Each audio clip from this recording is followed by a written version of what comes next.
দেশে ফিরছেন কি সাকিব আল হাসান নাকি এ শুধুই বিসিবির আইওয়াশ? এই প্রশ্ন যখন ক্রিকেট অনুরাগীদের ভাবাচ্ছে, ঠিক তখনই সাকিবের মাগুরার বাড়িতে হঠাৎ সংস্কার কাজ আর নীরব প্রস্তুতি নতুন করে জাগাচ্ছে জল্পনা। সাকিব ফিট থাকলে এখন থেকে তাকে জাতীয় দলের জন্য বিবেচনা করবে নির্বাচক কমিটি। বিসিবি একথা বলার পরও অনেকেই প্রশ্ন তোলেন, বাংলাদেশের বিশ্বকাপে না খেলার বিতর্ক আড়াল করতেই কি সাকিব ইস্যুর সামনে আনা হয়েছে?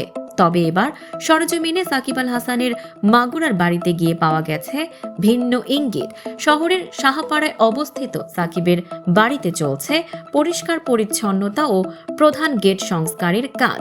বাড়ির সামনে ব্যস্ত সময় পার করছেন শ্রমিকরা, চলছে ওয়েল্ডিং এর কাজও।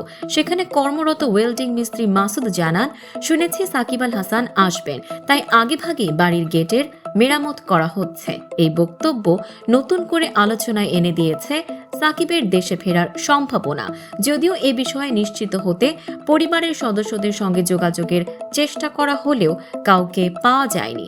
উল্লেখ্য, 2024 সালের 5 আগস্ট সরকার পতনের পর থেকে এখনো দেশে ফেরেননি সাকিব। বর্তমানে তিনি বিভিন্ন দেশে ফ্র্যাঞ্চাইজি লিগে খেলেই সময় কাটাচ্ছেন। তবে মাগুরার বাড়ির এই প্রস্তুতি কি ইঙ্গিত দিচ্ছে বড় কোনো সিদ্ধান্তের? সেই প্রশ্নই এখন ঘুরপাক খাচ্ছে ক্রিকেট প্রেমীদের মনে।